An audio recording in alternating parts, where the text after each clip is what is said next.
s'annonce bien, les oiseaux chantent bien que tu sois parti. Et ton rire dans les nuits s'est envolé, mais qu'à côté que la main n'a pas souvenu. Les enfants, après la musique, il y en a toujours comme la nuit.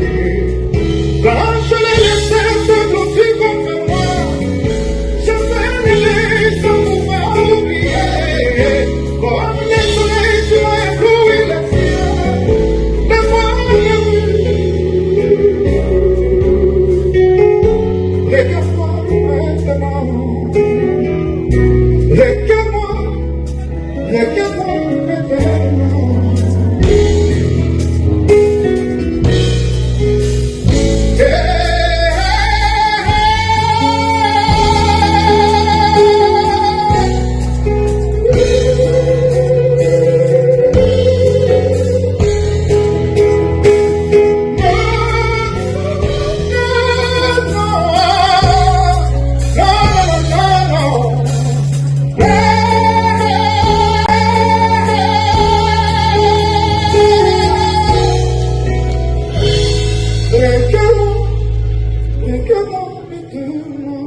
Joyeux Saint-Valentin. Éviter comme on dit Togo bengaé parce que attends avec grand prêtre ça et ça sur un niveau na été. Oh grand prêtre ça sur un niveau na été. Tu comprends pas grand prêtre qui est là moutier. Il faut que look les combo musus. Les combo on a les zoamité mais aux zoamataniere. Nyamba lo ba ke yo côté la fali pe mingi. Ngai na côté la bateau tout ba osa musara kitoko.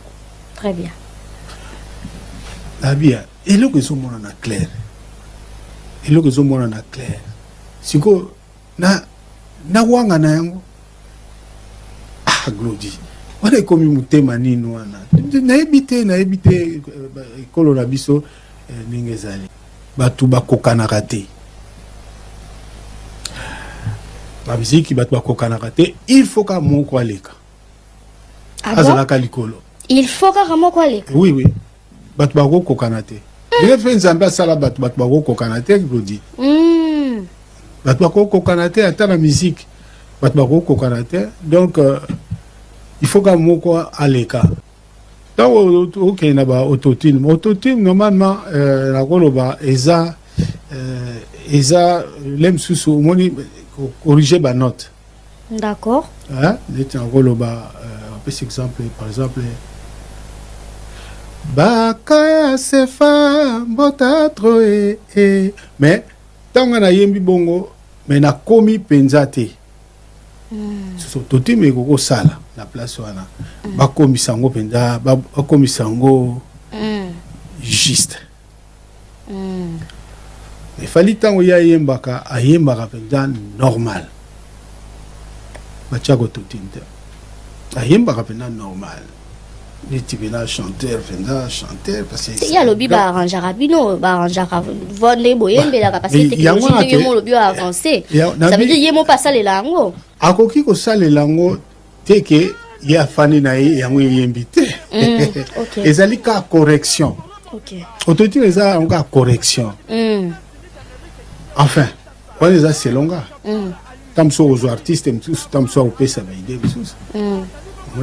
mais ça correction voilà selon en tout cas glodi ça selon ça correction il y a tam susu oyemba ki mais komi pena bien à noter ba arranger en haut comme battu autotune mais commission on dit na note wana place commission on peut fine bon ça rappelle mon voix c'est ça le problème voix yo bi note même sous pe bon ça rappelle voix mon ane non yo na live boy oyemi ndenge mususu tango kota kuna na technologie lelo et pour reverser ah ouais au reverser ceux qui battent en trop et au reverser ceux qui appliquer en trop et au reverser d'accord mais tu vas chanter un bon chanteur azaka un bon chanteur un bon azaka un bon Ok. Et c'est important la musique en autotune? Oui, c'est important, surtout dans les cas dans le lobby c'est important. Ok. Hein, c'est important pour la correction. Pour la correction, pour corriger, les notes et tout ça. Ok. N'est-ce oyembi au sali hommage boy au sali liango? Bon, au sali lango beaucoup plus na mix. Quand on mixer, yoka ceux qui côté moi monnaie ti la comment il peut na bien la note te utiliser pour na note. D'accord. Donc, est-ce que actuellement la musique na biso yoza lito yona ko yoka est-ce qu'ils ont la artiste mso pe bazo sale la pe ototi nango te ba yemba ka bongo lokola na live? Oui, ba chanter rebelle ba yemba ka normal live. Ba yemba ka normal. Sans autotune. Sans autotune. Lito ina opena yoza lito ya musique oyoki. Sans autotune. Ezali kaka tanka nena zoloba. Ezaka côté ya correction ka. Ok. Quatre côtés à correction. Yoka si batunde bazo yemba wana autotune ne yembisa yete.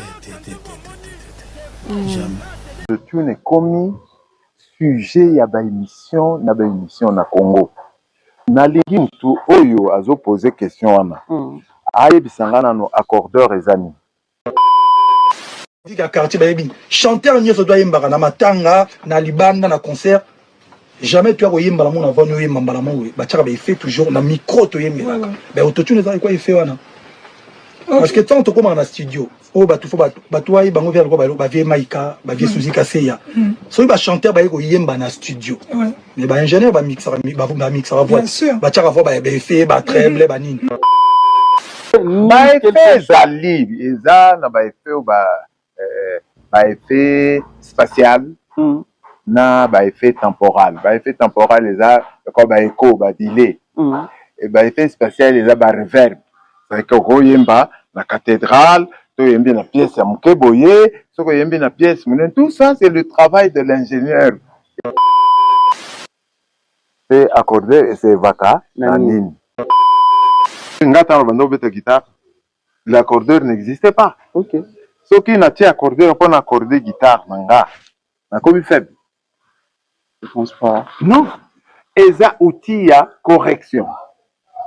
Autotune, c'est-à-dire que il faut d'abord savoir comment paramétrer ça pour et ça sinon et ça la 2022 où il fallait naza l'artiste à liboso na mboka na biso akebeta na Afro Nation na Portugal nazalate et pourtant j'étais booké, tout était en ordre sauf quand na ebina quand même artiste moko ya normal na ça ba mouvement nanga Europe États-Unis bla mais sans se rendre compte que tant que to zo visa limité avec des petits motifs comme ça et tout. Et c'était triste. À partir de la période où on a tout na kende États-Unis, l'air on a un visa Schengen. Mais comment ça se fait que na Schengen ba bloqué dans l'aéroport? Quand on a fait nos recherches, to koti to fouiller, nde ba episo ba bino peza ba chabino na moi liste moko buzoba. Parce que batongo bazaba nani ngo bakendaka o mema bakomba bat na ba liste noire. Kaka ba oyo babanda ko loba ke jeno azali bango kaka ba même bato o babanda campagne. Bato wana kaka oyo bazala na difficulté à ko accepter ko briller pe ya baninga. Bato wana po ekozala nani lisusu. Et aux abanani lisusu tolobo baza comme donc so ça basse que baza na pluriel alors nga neti ndenge naza awa natikala kosala désordre moko na ba soki na mema déjà na yaka déjà na ba groupe na poto tozonga tobeti tozongi mais kaka pourquoi katango za na ba opportunité oyo ekozala moi eloko ya liboso ke asali mutal boso ke na Afro Nation na Portugal ka wana nde visa ebimite ça le lo no ka oke soirée na ba ba Jennifer poka yo sa makele de ka ba jour wana nde. Voici la voix d'un peuple éveillé par Isaac Elvis Kandoya guidé l'analyste des sons de la rime et du cœur qui dévoile la vérité sans peur ni rancœur. Toloba News, paroles sans filtre pour une jeunesse lucide qui refuse de fuir contre les faux discours, contre les déguisements. C'est la vérité brute portée fièrement. Puis Toloba News, la voix qui réveille tout pour Pour les jeunes, pour les vrais, pour ceux qui veillent. Dans la culture en force, l'avenir s'émerveille. Pour promouvoir l'art, là où le cœur s'égrène. Du mélomane, que la musique résonne. Chaque mot est un feu, que la conscience entonne. Debout jeunesse, que ton esprit frissonne. Le Congo avance et notre voix résonne. Tolobanus, parole sans filtre. Tolobanus, parole sans filtre. Tolobanus, parole sans filtre. Tolobanus, parole sans filtre. Tolobanus, parole sans filtre. Bienvenue sur Toloba News, votre chaîne de référence, votre chaîne de préférence. Vous avez choisi Toloba News, ce n'est pas par sentiment, et ça par pitié, mais vous êtes convaincu que dans Toloba News, il y a respect des normes, respect des principes. Dans Toloba News, c'est l'analyse sans complexe, parole sans filtre. Donc, regardez la personne droit dans les yeux, et puis c'est la vérité, ma pata, et qu'il y a des licolopés, n'inganate. Attends, qu'il y a combien de comptes bancaires naïe, vérité, et ça code de déverrouillage, mon naïe, et ça toujours quand on vraiment attaqué un compte bancaire naïe. Donc, raison pour laquelle, tout le long de Toloba News, pour nous couper ces bien informations, éclaircissement, vraiment l'actualité nous oblige dans Toloba News. Merci beaucoup, dames et messieurs, pour votre confiance renouvelée parce que vous le faites tellement bien. Il y a un biso tout le monde a vraiment que votre confiance, vous allez combattre un biso sans vous. Tout le monde banani, tout le monde bakiti te. Tout ce qu'on a bien nous avons s'abonner pour liker pour partager pour nous nouveau. Mais au bas pas vraiment parce que au talika pour aucun le quoi molekinzela tout ce qu'on a qui abonne-toi, partagez, likez surtout, activez la cloche de notification pour prochainement nous permettre où j'allais informer en temps réel ceux qui tout tini mou ilo mogo na Toloba News mais pour na bananda kutuyebi et na koloba bananda comme si banana ngate parce que na Toloba News na zara l'équité na zara na ba grand frère na zara na ba grande sœur na zara na ba papa na zara pe na ba maman et surtout na senga na binoka pour continuer toujours pour élargir l'audience, pour partager, pour liker, ça nous fait tellement du bien. Les lèvres vraiment tu te bête à ma solo au Italie musique na biso ya Congo. Reconnaître les valeurs de nos artistes et musiciens. Moussala Bazali Kossala la reconnaissance. Comment nous pouvons le faire? En respectant, en reconnaissant, en gardant du côté humain. Il sera vraiment très bien. Affaire autotune, tout le monde va biso mi balé ou bazali ko mériter respect. Vena biso bozi bozian, na vena biso Mike Amunan. Ba bimi pona ko beta masolo sur l'autotune. Tomoni l'affaire nako kanga mutu moko en otage babengaki héritier Watanabe Wata Trump écrit ba excès des ailes bakangaki danseuse naye et puis animateur azaki sous convocation batilaki ba convocation bakangaki danseuse héritier Watanabe. On va essayer d'en parler. Ferregola na Gabon, il a joué, il a presté le 14 février à l'occasion de Saint-Valentin. L'artiste a prestaki naye héritier Watanabe pe a prestaki. Donc hier là il a vraiment artiste belé ba prestaki na bango inosbi aslaki pe sorti médiatique naye oyo tout le monde qui peut ba révélation au batumsu ba beti bakara. On va essayer d'en parler et puis voilà, il y aura d'autres choses oyo to sala pour to beti la vraiment masolo awana kati ya émission nabiso. Pour commencer no beta masolo il y a autotune au ba vie nabiso bozi ozian na vie nabiso Mike Amunan balingi ba changer version et solo ndenge vraiment ils allaient là qui ba explication et vie nabiso Mike Amunan en tant qu'ingénieur so botali bien ils allaient ko balanate na ba propos e fali pour en tant qu'artiste et chanteur. Pourquoi tozo longwa na débat ndenge vraiment ils allaient là qui on a yeba ki na que vie Mike Amunan na ko bima parce que na propos fali à côté qui vie Mike Amunan ba vie nabiso ba Mike avec la maison Suzy Kaseya, sur Basala Raboy, donc à côté de Bavi, on a pas pour défendre. Ça, ce n'est que normal. OV Mike Amunan, ils allaient défense. Ils ont bête un masolo et mbongo, ils ont bête un masolo et ndak. Directement, aux autres, au équilibré débat. Net il vient d'absolu Bozi Bozan, il est conscient que le vieux a maîtrisé Marmotte parce que tant il y a bêta qui musique, Mamboto tu les as quitté. Si vous regardez bien les propos, n'abarguement et vient d'absolu Bozi Bozan, vous allez comprendre que le vieux a tout ça la carte est fort, il y a bendé les koyate. Donc le vieux a le bélo, donc vous pouvez me dire bokangini na ba explication et bozi bojane na vidéo bino bolandi. Le vieux a fait l'effort ya ko laver mais yemoko d'abord il ne maîtrise pas à faire donc il est aussi surpris. Il y a comprendre babeta masolo qui est autotune parce que selon les propos de l'artiste Fally Ipupa. Fala lobi que naena autotune sur scène. Mais viens Mike Kamuna na komo ko télévision masolo qui na ba effet ou ba correcteur, bo mona ki ba correcteur na ba effet non. Donc les lots bolingolo ba kenote autotune et zero la correcteur ou bien correcteur et comme une autotune pourquoi ce qu'on va pesa ba combo différent. Ou est-ce lipapa ou est-ce sapato, ils ont un rôle de joueur. Ou est-ce coupé ou est-ce pantalon, ou est-ce chemise ou est-ce polo. Donc pourquoi on va pesa un combo moko différent? Ba combo nous sont les alliés ko représenter ba rôle bilo qu'on les alliés ko jouer. Nous sommes besoin c'est là on a studio, mais nous sommes un rôle mon côté. Selon ba explication vient de Mike Kamunan, tu comprendre parce que Aza en étant rangère et ingénieur de son, bon aboy tu comprendre selon ba explication. Non, correcteur et zélo comme sous autotune pèse na olo comme sous. On attend d'abord la différence entre correcteur et autotune. Les correcteurs de justesse, pitch correction, c'est un outil discret et naturel. Il corrige les petites fausses notes sans que ça se sente, sans que ça s'entende trop. Donc, il y a corriger, mais vraiment l'objectif est de rendre la voix plus juste, comme si les chanteurs avaient bien chanté dès le départ. On l'utilise beaucoup dans la musique professionnelle pour améliorer un enregistrement proprement.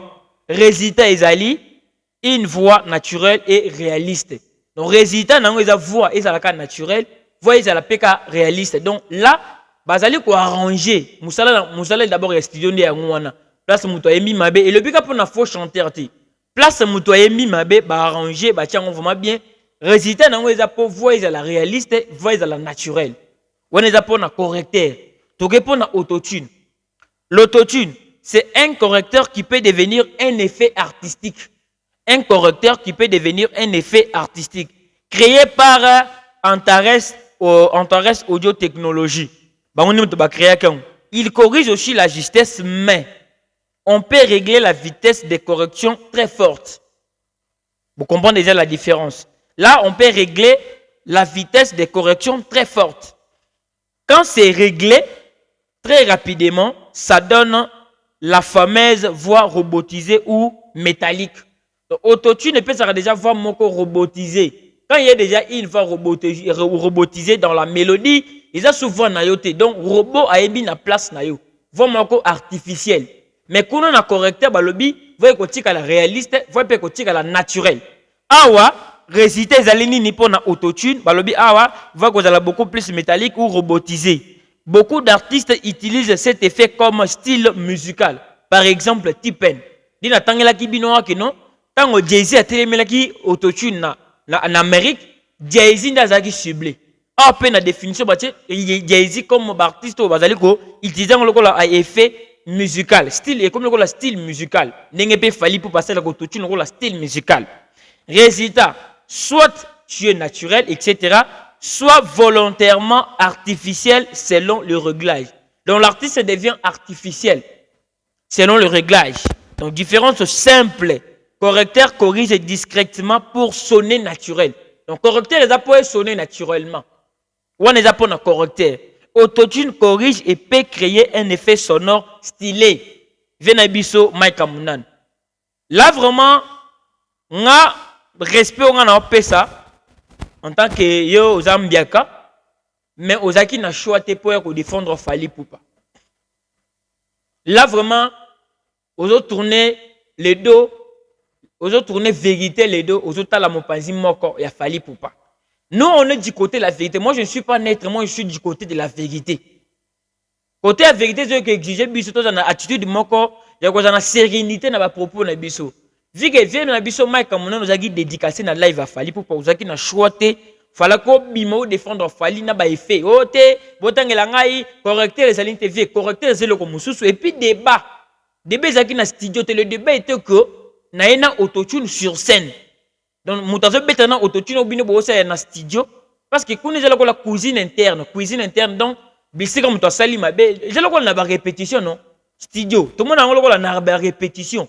artiste place mo boye tout le monde a aimé libiso bien dans studio mais na répétition on répété le mois peut-être 3 fois 4 fois bien ça lui a pris un mois mon bimba pour y ba iloko wana bien mais na scène déjà répétition té scène déjà studio té scène comme ce qu'on prouver biloko sala qui répétition oyemba qui on a studio oyeko prouver biso on a scène mais l'artiste il avait porté sa tête sur les épaules qui n'a un autotune sur scène si on a yeli batuba autotune sur scène na ba séquence ndena la bible batumi te panzani papa ezani nyango ce qu'on beaucoup ko dévier débat TV tozongela na débat alobaki autotune sur scène jusqu'au et puis na bato boluka ba vient botu na bango ba question faut boye ba comment ko formuler ba question mutayemi vient na biso Mike Kamunan chroniqueur prof ali akoto na question ni avantage ka fali ce que bolanda conséquence ya autotune conséquence ya autotune parce que il y a aussi des conséquences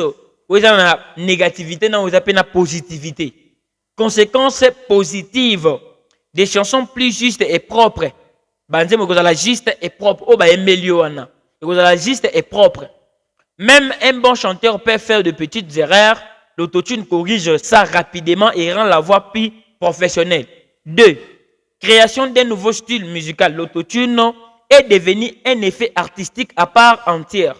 Certains artistes ont construit toute leur identité dessus, comme tu peines. L'artiste belé va construire sa carrière na bango na autotune.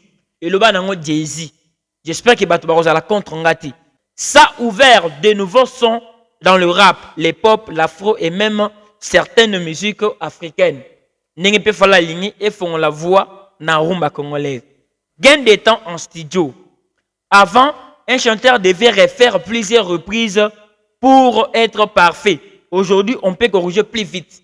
Vous comprenez? Donc, l'autotune rend les artistes faibles. Parce que la répétition est la mère des sciences. Beaucoup plus aux autres bandela, ils ont comme ça ma casse. Mais à la place artiste avant bandela 2 fois 3 fois, l'autotune est maman et balaye et bongi c'est lié. Conséquences négatives de l'autotune: baisse de l'expérience vocale.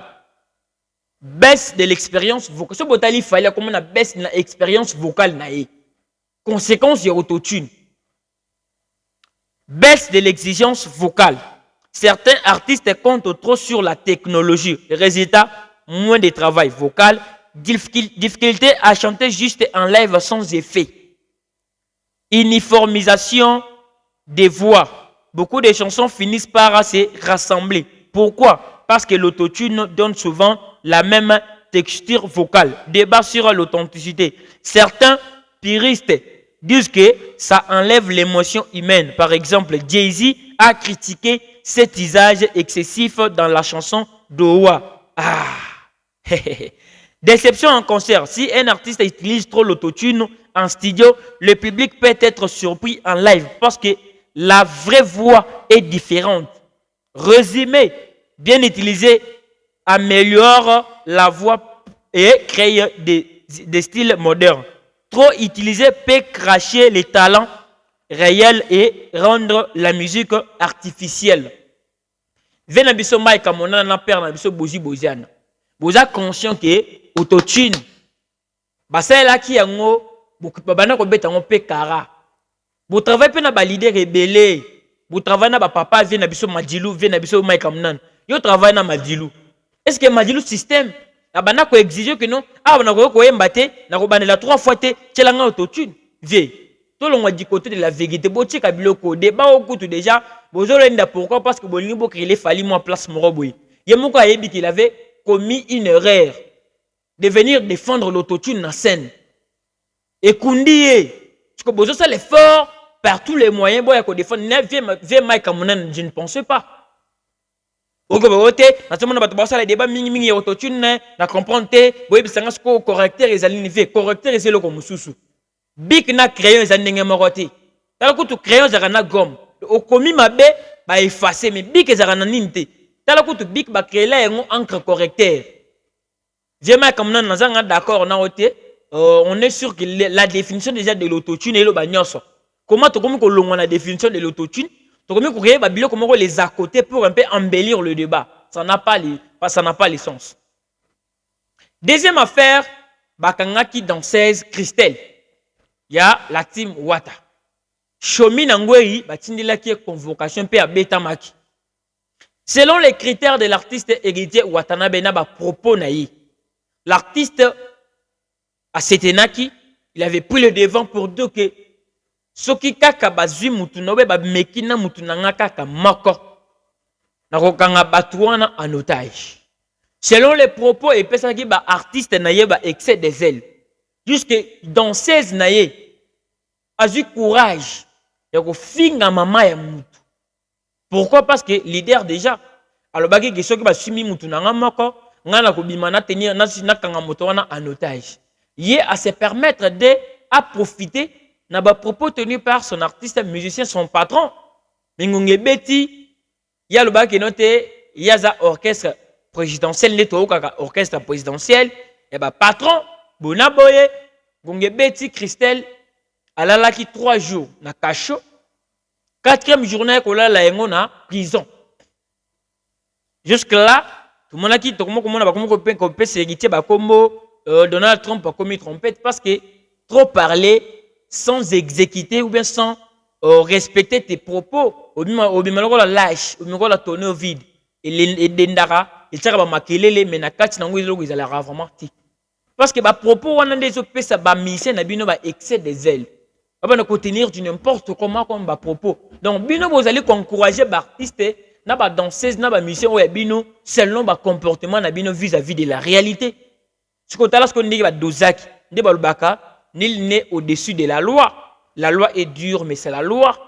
Mon côté parce que la manière dont héritier ba no sa posture na ba émission na ba nini comme si yé donc fallait pas à la tête des jours na kachata journée mort donc fallait qu'il ne ba kanga ki wana après 1h30 parce que yo za hérité babi misaï. Ça montre que la loi reste la loi. Botique à côté que la bango va rêve. Beaucoup mieux que la vendeur des rêves. Mais c'est ce que tu as subi. Nenga za bongo. Malgré na moni ayena concert na yo il y a le 14 février au Betty Lobby na l'académie des beaux-arts au présenter au bandi ko le baba popo moni bazo sera na Satan bozo sera donc héritier ozo lingo ko le belé. Donc tu vas me faire croire que nenga bimi wana bimi par effort na makasi na yo. Du te masque aux yeux sur les dessus. Abimi après 4 jours, ça montre que il a d'abord subi la loi. Nenga d'abord abimi ba bende matoyi et puis c'est réservé. Tala histoire ya yampaka. Ava yampaka kangama abanane azaki na nenga bandoko mema feri.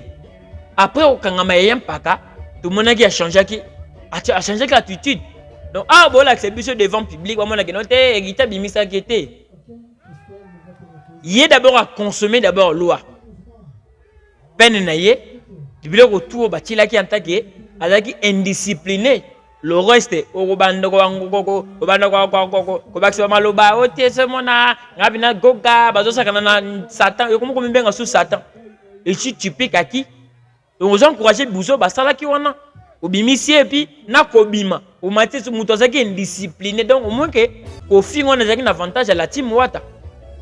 Ce qu'on se condamné biloko ne fallait pas au matin parce que Azan a même tenu na bangote ayeka brusquement. Faut botier mon pension mon orchestre aux en ordre moroté. Au moins ko bana ko pesa bango conseil moral lokuta parce que véritable conseil au pesa ki bangwana. Fallait pas tcha caméra. Fallait pas bénéficier d'un conseil moko hors caméra pour pas exécuter. Tout le monde a bango ko ba ko se comporter bien. Mais le robinet pour saler la quitter. En tout cas vraiment justice na biso et ça la bongo. Ba mission le quoi ba égité Watanabe donc hier a commis ça l'état le quoi palin il y a oncle naïe a commis ça l'état le quoi chez bango quoi. Il peut faire tout ce qu'il fait, il peut tenir ba propos ninga lingeli parce que ba rozala sima or que l'état za mutu moroté. L'état za biso tout. La justice n'est pas pour les individus, c'est pour des faits et la réalité.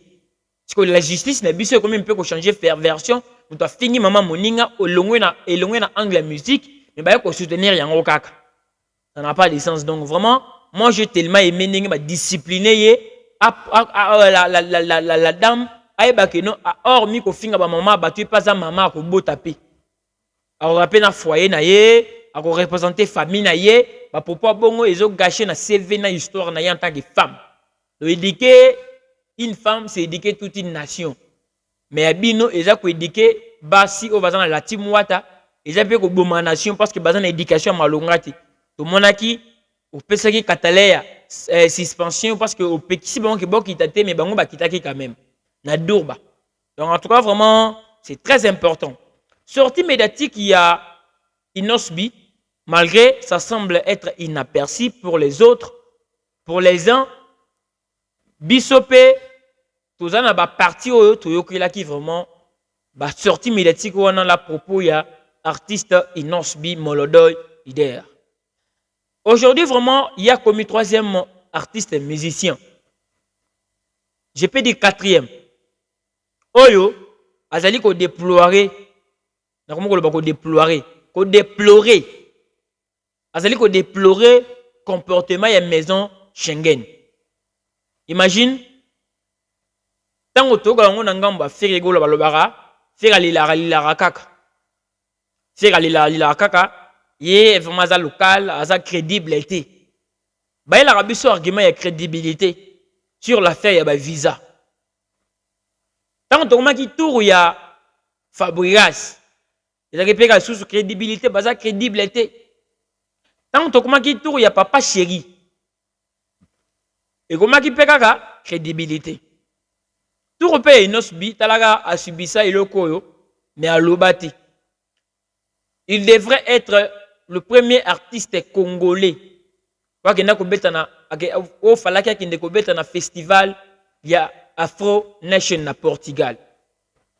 Il a été freiné, mais dans un visa au Portugal, à la transit na Belgique pour qu'il donc à un visa à Belgique té, à ce continuer côté oyo, à ce qui visa naï.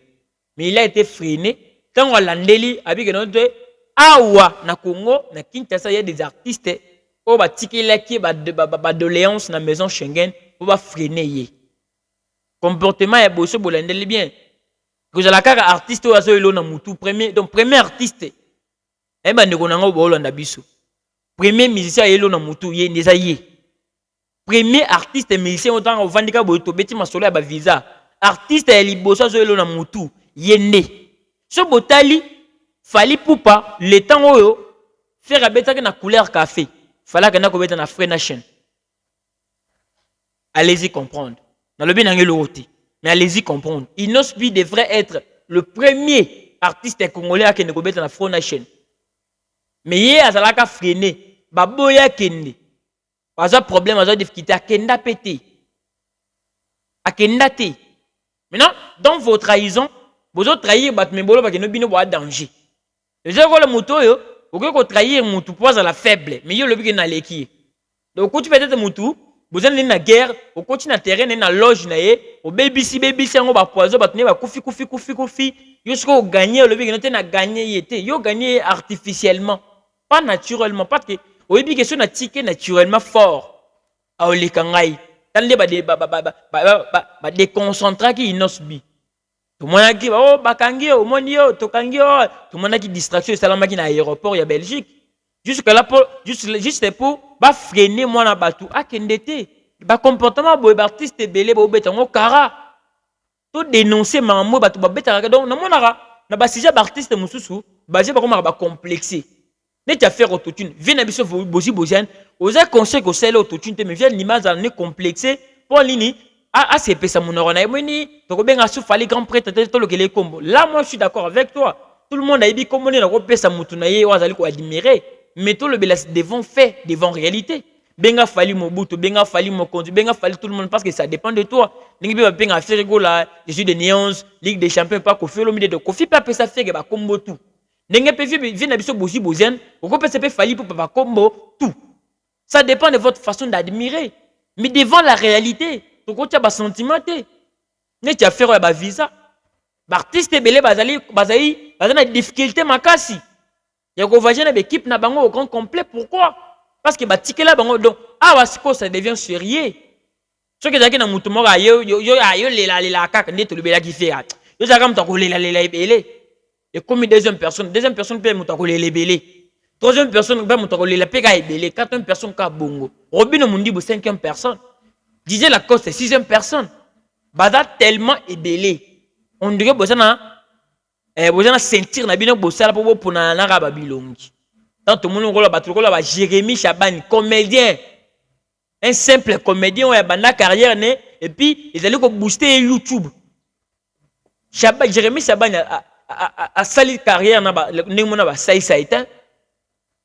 À cette carrière nemona ba en sous l'autant.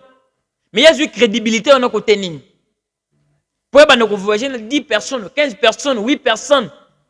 Na mona tu peux ça va venir biso Alain, comédien Alain. Na moni Jérémy Apesi Alain visa. Au moins ils a flou na kati. Jérémy a comme crédible que les gars fait.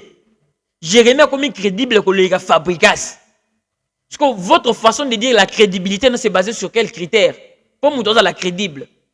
Te lobby est en mais il n'a pas lobby. Et puis ce botali bien, il a été dérangé mais bêta qui kara lobby là qui en côté. Parce que ceux qui ont lobby comme si on peut se mouton pouvoir que il y a les Elisabeth, ça que les Elisabeth qui mouté mamabi. Chaque chose a son temps. Il y aura un temps de tout ça. Il y a aussi la paix. Il y a un début, il y a aussi une fin. Donc il y a aussi là, il y a un bateau bazaki par moyen qui est ngandé. Parce qu'en termes de succès, un bateau bazaki succès que les bateaux bozo c'est quoi qui besoin de succès. Mais on est bête tout le bel sous mon nabangote hein. Tout le bel sous mon nabangote. Donc succès non pas so monopole ba no ko souhait quand ça dit n'importe quoi t'es sur vous parce qu'il y a on est ko ma culture. Mais quand bino ne botama na ba discours que non, la ligne culture na ngai, la ligne musique na ngati. Ozolo nga musique na sembla. Tu fais semblant d'aimer la musique, mais tu n'aimes pas la culture congolaise. Yo lingoka yondeka au salara mamba bien yo kaka. Et suffit que tu fasses adhérer dans le système mobile bolingeli, mutona la namna bino bo salara wana, elle a comme peu privilégié. C'est très vraiment, ils ont vraiment honte. Elle a soni makas. Mais bato beti kara ino super lobby vraiment à lobby photo et interpeller biso artiste na biso bazana difficulté. Tant que ça fait rigole. Ba mususu bakomika ba voyager kana ba voyage Afrique. Ba ke nakana ba talat net marka ouz. Ou Italie Afrique a kokende sans problème mais ou Italie libanda mboka ba kinaka na bango te ba comment limiter. Ba tela bango mondelo ke bino bokosuka awa me bino bokende koto te. Comment ba ozo ba visa kokende Afrique donc poto leki Afrique ba pays d'Afrique ba pays d'Europe leki ba pays d'Afrique. Tant net ozo décrédibiliser l'Afrique. Pour kokende pe Gabon ça demande le visa. Quand on est Guinée, ça demande le visa. Quand n'importe quel pays est un visa. Mais comment parce que visa na facilité. Il y a Afrique, mais n'importe où c'est un nene. Schengen, faut battre la nene pour pas visa Schengen. La même personne, parce que visa aux États-Unis, bah Kenya qui États-Unis. Mais dans Schengen, c'est qu'il y a quelque chose qui ne marche pas bien. C'est pas propre. Musique est quoi avancer ndengeni. Ça, c'est être méchant. En tout cas, il faut tout marteler. C'est très important. Tout le monde dit que concert et l'artiste Betty Betty le 14 février. À part l'artiste Fali pour pas n'être pas Azaki dans le mouvement, il y a Beta Kité. Mais Gaz Mawete, Beta qui na terrain GD. Gali Garveil, Azaki na héritier Watanabe na l'Académie des Beaux-Arts. Oui, raison na betaki pe na ma campagne, blanc na Mosaka pe betaki pe na Gitambo, Ferrego la betaki na Gabon. Donc chaque artiste avait pensé aussi que l'exatant naé na ba mélomane naé ça dépend des contrats, ça dépend de l'endroit où you a trouvé qui normal pour na apprécier à ces pistes ba fanatique naé. Pour commencer na banana concert et Gezma était automoni artiste à 4 concerts. Donc à ce qui concerté à 4 événements. Qu'est-ce qui a provoqué que l'artiste ait 4 événements? Comportement, il y a des fanatiques. Et puis il y avait beaucoup plus du désordre. Ce qui veut dire et plus pire,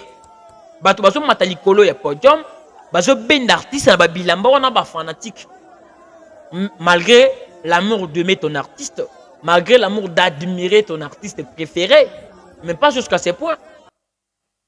Nyoso oyo artiste yende azali à la base. Parce que balobaka les noms aussi influence. Ba kombo ezana ba influence. Rana kombo mo boye ba benga bande kona biso baluba. Nos frères. Mes frères baluba. So botali ya ba kombo mo bezana na ba signification ebele na chiluba. Et là, comme on le voit, Mukenge Shai, Si vous avez des comme on est bien collègue, bien ami, camarade, connaissance, comme on est Mukengeshai. Mukengeshai, il y a le bani. Ça veut dire, il faut le faire souffrir. Faites-le souffrir. Bonyo kolaye na lingala. Mukengeshai. Bonyo kolaye. Tala d'abord komba bon. Donc quelqu'un, azana bilakeli déjà na kombone. Mukengeshai. Muchipai. Ça veut dire muchipai pe donc muchipai mukengeshai donc mukengeshai ça veut dire bonyo kolaye. Muchipai ça veut dire bolakelaye. Imagine un peu. C'est comme ça n'engé pe gez mawete aji komo que no ba sonner. Après ça, on a des fanatiques comment on a sonné. Voilà les résultats. Il y a des fanatiques qui ont sonné. Quelqu'un qui est sonné, là, on a des détraqués mental. On a un problème psychique. Quelqu'un qui est malade mental. Il peut se comment on a sonné. Sonné, il faut le bloc, on va sonner. Au bout de vous avez des fanatiques qui ont sonné. Il faut que des résultats. Jusqu'à Matili Kolo, et puis il y avait une femme. Quand Mathilde Kola podium, la sécurité paye à sonner, moi si bois qui nasse. Donc artiste agit d'une manière à sonner, fanatique peut agir d'une manière à sonner. Parce que peu importe les dégâts qu'on a concert, et là peut-être erreur il y a quand moko, erreur il y a bateau moko, quand tu as un concert na bateau ba déplacer, bateau ba foutu ba bien na bango ba disposer temps. Yo kati concert au longo ok, immaturité. Et ça immaturité totale. Au plus moment ba combo tala kite ke comment les un impact ba combo c'est un impact tala ne créer impact na bango na combo pesi ba sonner tala résultat qui sonner ba fanatique on a sotali la majorité ba fanatique ba landara ba gez baza à 100% baza bana o baza mito edoka bano ba respecter ba parents na bango parce que je ne pense pas que Gez Maote dans son entourage asa na ba fanatique responsable, je ne pense pas bazate Yé na immaturité, ba fan na immaturité. Et puis, ce qui ba longo qu'on a immaturité, ba couture na immaturité ba sani. Tu peux avoir des fans banan ba jeune, mais la manière de te comporter et pour ça bango exiger bango comportement moroboy. Et là qu'on a le bango vraiment parce qu'avec des preuves à l'appui. À chaque fois que ba invite à ngai na concert à faire rigoler que na moni peut-être ba considérer un peu Isaac Yago zappé badjango au quota. Tant on a kinarake notre Isaac badjango pour participer. Je vais prendre les images. Tant on a quota na concert à faire rigoler. Ba kulou na pe basalak. Ba mi bi pe basalak. Ba mal éduqué pe basalak. Toutes sortes parce que balbaga 10 000 personnes c'est 10 000 réactions, 10 000 esprits, 10 000 comportements. Tout le monde doit n'aimer na cause la naza Isaac mal éduqué. Mais les gens à bateau baza bien éduqué. Et puisque nous tous, nos gestions sont braquées sur Kolo événement Moutabengi Biso, il se comporte comment? Mais faire la cas sur les protéger, battre. Et là, quand on a créé un stade de martyrs, malgré le stade de martyrs, à faire quoi? On a raté, tout à l'heure, warrior inconscient. Avec noté, protéger mon niveau à peine. Mais ça, c'est d'abord, je l'ai artiste. Ce qu'on est un artiste, c'est que l'on a une distance. Au sokolo, au latioye. Au gros, un message artiste. Protéger mon ninga na opemeni. Donc, sotali, ba se sécuriser, ba pesa sécurité, musala mukie makas. Ba zaki na musala malongate, ba sécurité. Parce que fanatique a zo protéger fanatique. Nga petan on kitaka na full wana ba goloa, na tombola ka téléphone, na tombola ta caméra. Pour filmer, ou tomboli caméra, ozo filmer, ozo image na musika et surtout ba téléphone. Imagine ce que vous avez, vous avez 4 ya bateau. Vous tombez le loboko, bateau bele bazana sima, bazana pemeni bazana liboso. Ce qui moutoyer, a même moninga na mapeka, a comme na même niveau à téléphone notel, a su téléphone à kiti na saki, au côté les côtés nul. Maintenant bandara ko filmer du début à la fin, na côté ça la pe bateau sur live TikTok, na tomo téléphone na zo le bango live na zo me podium na zo même boy. Au comment na te ba ko nyoko la ngai ba yibinga, nanu ba yibanga téléphone te. Na foule on est fait. Ok, nous avons toutes sortes de personnes. Bah, il va rater. Pourquoi? Bah, fanatique, on a la base. Bah, ça va responsable, peu importe l'âge. Responsabilité qui pourra acheter. Responsabilité, c'est d'abord le locomotion, c'est l'éducation, c'est l'instruction.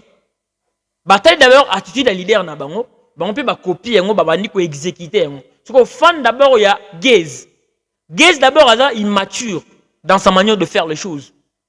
Tant que ça y est, pasteur Moïse Mbi dans mon cœur. Kaka nango kocha wa idée mo yelinga donc ba challenge bino bozali ko sala à l'encontre de l'éducation. OK, bino artistes et musiciens, vous êtes censés éduquer la masse. Tala d'abord comportement. Donc aux accompagner moi na moi sur la quartier nanda kuna bango aza impoli ayoka raté. Moi na soki ba pekisi anima raté alongwa nanda kuna bango azonga era lengi. So ba tino likama moko akina nasan. A moins que yonde artiste ya linga mingi. Atale ba challenge osala na comportement na sani. Azuka biloko na sala ka wana ay nango cheyo bo renforcer. Bo komi bino to ba immature. Siko kati événement na katikati olongwe na bamboa ya sécurité ba kokite na ba sécurité bango moko ba kokati. To bamboa siko ba komi kokokate ba komi koloka ba soa ba e ko créer ba dégâts. Donc prochainement bo bongisaka ba komoni revoir comment pesi ba fanatique no wana. Pour mutation me bien sonner fa prouver que naza sonner. Akosa eloko basango te pesi bango komba sonner akosa eloko basango te. Izalaka bongo. Concert ya Ferregola na Gabon. En tout cas la famille l'artiste Ferregola a pris son temps ya ko reproduire ba son naie à 100%. Et Mbeli a Ferregola nde omoni eloko ndezo à chaque fois zo créer ba débat ya ba autotune. Et Mbeli oh je ne sais pas. Vena biso Mike Muna na vina biso Bozi Bozan. Beaucoup appuyer ba propos ya Fali, to beaucoup appuyer la prestation de Ferré. Ah ils ont autotune sur scène.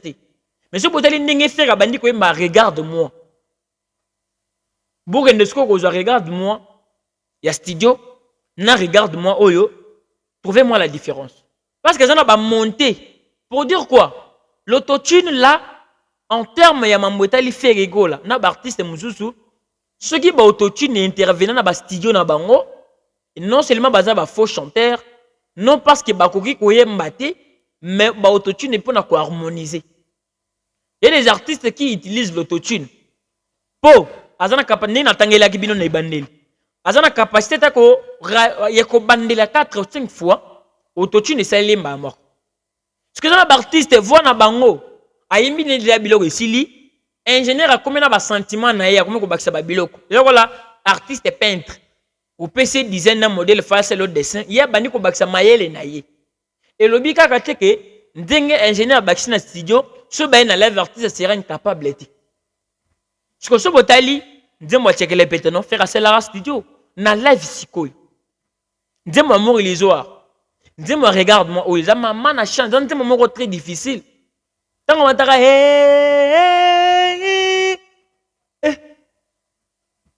non, non, non, non. Non, non, non, non. Eh, donc, dis-moi là, so zate au lieu autondité au matate, au ça la live a bon côté. L'artiste il a très bien chanté parce que so dali bien bagabonné bango moko bakomaki ko mata mutuna bangwana aya petit faire nzembo bango ba poni. Il y a une différence concert public na concert VIP. Concert héritier watanabe ezaki concert public grand public. Concert guest maote na GD ezaki concert grand public. Mais concert à faire rigolo ezaki concert ya VIP. Ata bato boko tara ba avion. Ils ont en place moko économique na business class na première classe. Bino tout boza na avion mais condition ba tie lo côté on a condition côté ya ndenge morote. Ero muto mati taxi na muto mati na 257 ba mitu kona biso Kinshasa 257 ko vana ndenge lingi.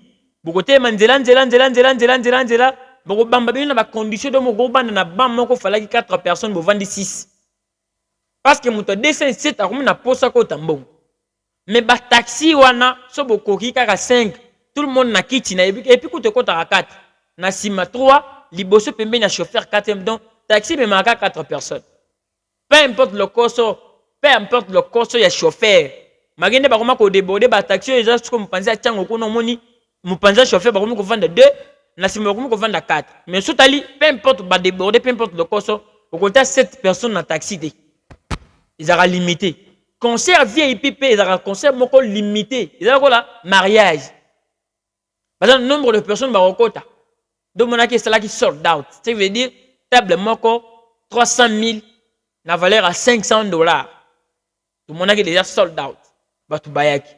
Maintenant, là, notre concert, salle de fête, bien sûr, les concert VIP, Normalement, faut pas créer là un cadre, moko boya bato boazo koka.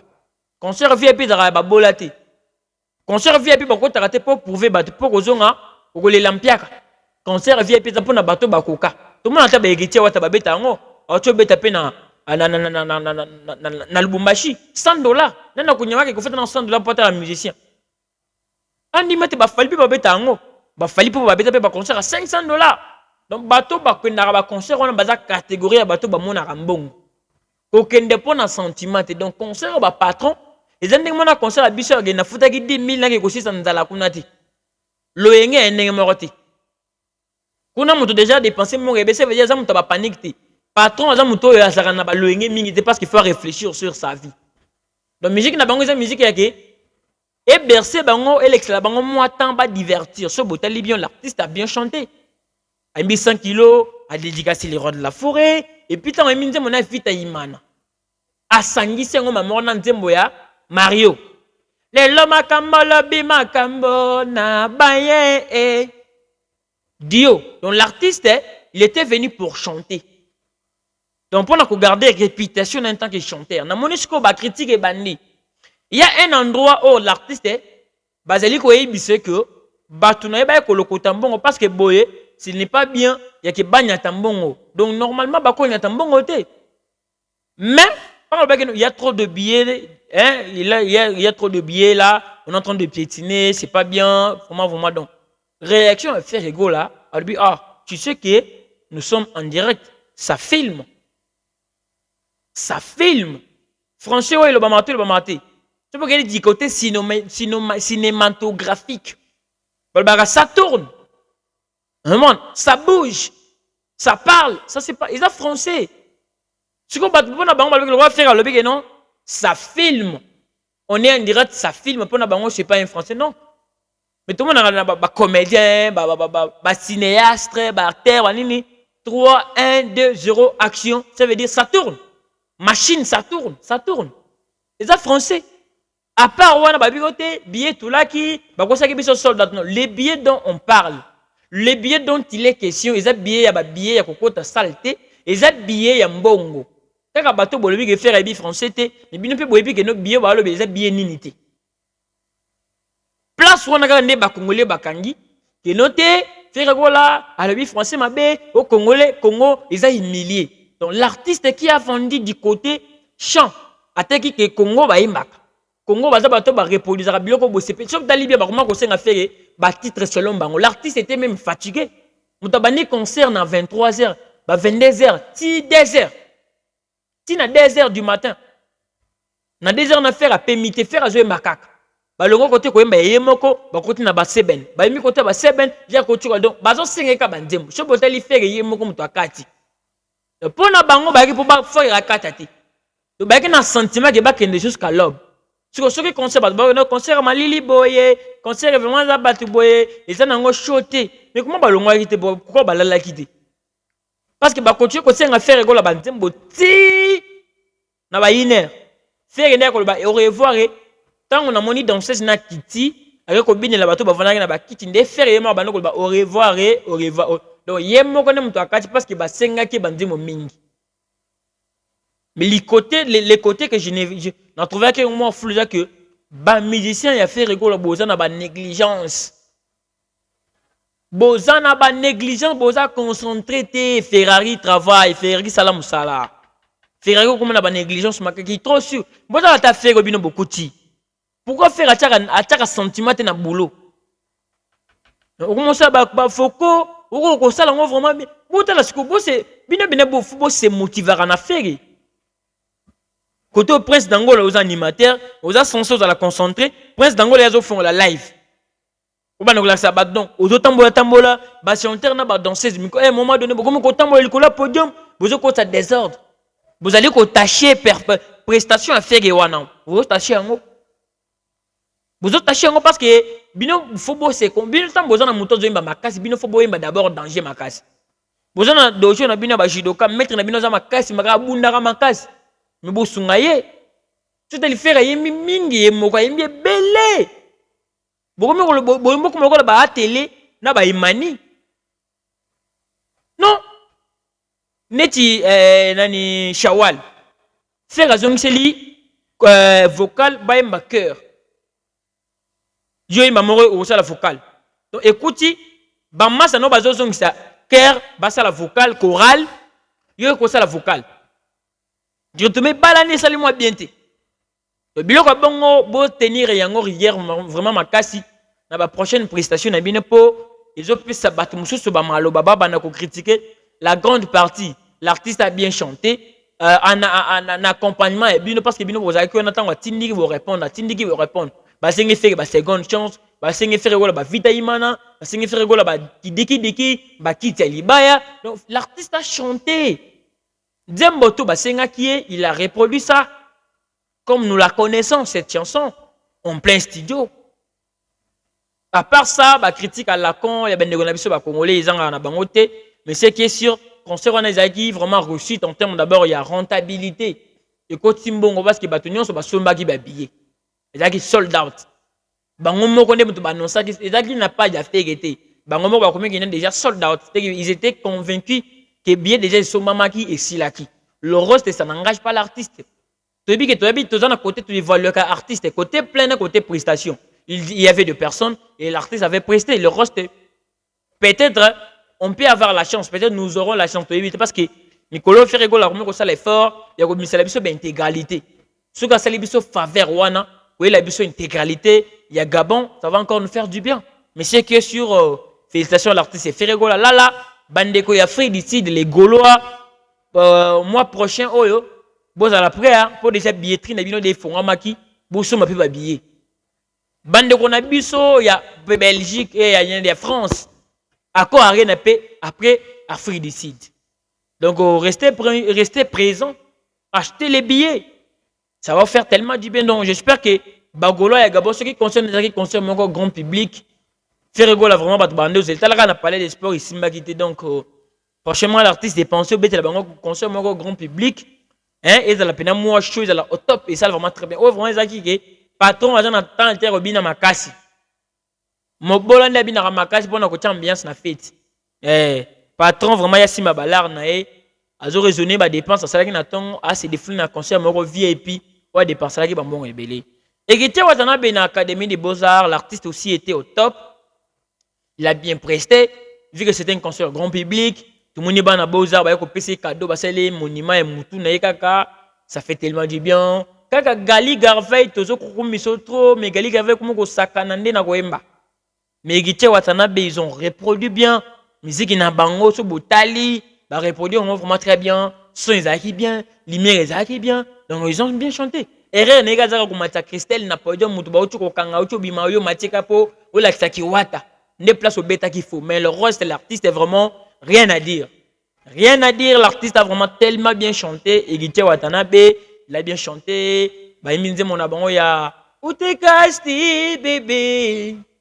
Mon cœur battu par la langue de ton mot. Ate barosé 20 ans à Bakaya, jamais kokananata ya ba mouelan. Sans toi, j'ai tout sous un arbre artificiel. Moulungue ya déception. Et comme on les mis, on se fout, y a patience. Surtout comme l'engo na mungo ya maya miso nanga obaye nga. Titi jamais de basalela ezali susu naka ndenge motema ndenge vule bolingo nanga Daniel Masaro gombela gombe vrai chant en tout cas Watanabe bien chanté Gali Garvey tika kokota qui trop sûr yemba tika qui trop sûr yembela biso tika Gez Moïse avait bien commencé sa prestation mais Azagi a contrôlé qui va sonner n'était pas que sonner sonnerait l'équipe makas makele l'équipe a pété ba plan a tikeli bango scène ba réagir ça qui peut après il y a l'artiste Betty Fo malgré il y avait une erreur mais il fallait pas au tika biso kende tu ne peux pas laisser ton public au peu na yo en tout cas les Warriors aussi l'artiste est fallu pour pas participer na G concours bo bénéficier na ba espace na ba moment fort na artiste ninga lobaka on peut na live j'ai tombolé zali au BTG au gagné po j'ai tombolé zara pour une capacité côté ka ba billet zappé moi moment moko mémorable ba to ko kanga genote na Stade de France na bénéficier pe na tombola na kanga photo na fali na dama na fali na mesa moko très important donc les Warriors apprêtez-vous pour na kosomba ba billet na bino bosomba ba billet déjà pour la deuxième date le 3 Donc, dans peu de jours, déjà, parce que déjà, février, l'ingé là. Les lots déjà, les 15, ça veut dire février, ce qui n'est pas le droit d'aventure. Mars, avril, mai, n'est pas bandel. Bon, moi, euro la moi, d'autres, mais Fali sera là, dans le Stade de France. Bon, c'est mobiliser, acheter les billets. Fabregas Maestro, t'as l'un négligé. Raz Mataz. Européen, ça va tout raison, parce que tu as pris ton temps. Tu nous as annoncé ça, c'était en février, non? Non, c'était en janvier. Janvier, on a annoncé. Si vous avez dans 5 mois, Netinga vraiment, donc, on a que l'espace. Ceux qui datent, non, est simbité. Ceux qui sont simbité, peut-être, bailler, belete, Fabregas Maestro, au coup, on a un zéla nao.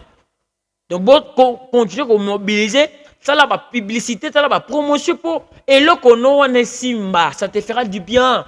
Et ça, c'est qu'il y a Simba qui a quitté, na Bilbao, yo na Barcelone. Sorti qui temps libre Italie. Concentrez-vous. Très important. Je déplique pour moi dans peu de jours, hein. Dans peu de jours, les 27, Calamine est trop tard. Concentre-toi. Et le roi de la forêt, la Kakibiso, déjà, il nous a promis tourner un coup KO. Donc, à quoi ça va KO? Au fiel au midi, là, bon, c'est la biso, tu as la analyse sur ça parce que maman, si au midi, il y a un clip. Il y a 10 ans, 10 mandats, je m'excuse, 10 mandats, titre, comment on a 10 mandats, na mon ex. Titre, mi balé, on a la famille, bon, qui est d'abord, Kuyokayango. Tant on a fait l'analyse pour vous à la contre ngati. Nous avons 10 mandats, na mon ex. Allez-y écouter parce que le clip officiel les alliés, allez-y écouter. Quand on viendra aussi faire l'analyse sur ça, ne nous tenez pas rigueur. Parce que nous avons un complexité ici, vraiment, c'est l'analyse en complexe. Merci beaucoup la famille, nous sommes tellement arrivés à la fin pour tout le monde. Otolobina, Otolobité, Olbara TV Zangonga. Donc restez branchés, connectés pour prochaine émission et vous allez vraiment très bien à votre portée. Grand merci à Fistel Disanga, Papa na Prince Disanga depuis London City, à Jack Benny Marcela, le consolateur depuis Texas. Clin d'œil à mon petit champion Noam Kande que j'aime tant, à ma mère biologique Christine Thibault que j'aime tant. Gloria Kibambe la Gauloise, Topé Swambo, Tepskapé aux amis. Mariam Pisperinga, Swana, Métis, et Villa Kinshasa, Topé Swambote. Bon séjour depuis London, Maman Julie Congolo, tout surtout bon séjour non, depuis quelque part. Alvaro Diogo depuis quelque part. Herbis JB, Papa Malongi, patron et conseil, Topé Swambote, Tepskapé aux amis. Henri Gallo depuis Brazzaville, Patoche depuis France, Topé Swambote, Tepskapé aux amis. Tout le monde a bolé Arabiso, Naboto Tangi, Venabiso, Pierrot Outou. Pierrot Outou na peso bambote, Venangai Hervé Makuta, tout peso bambote, les grands Big Z, les géants, on a des longues jambes, tout peso bambote, et puis tout le monde au bowling arabiso, naboto tangite, vous êtes tellement nombreux, et Roland Arabiso, restez branchés, connectés, quant à moi je vous dis au revoir, portez-vous bien, bye bye. Toloba News. Toloba News, likez, s'abonner, partagez et activez la sonnette de notification.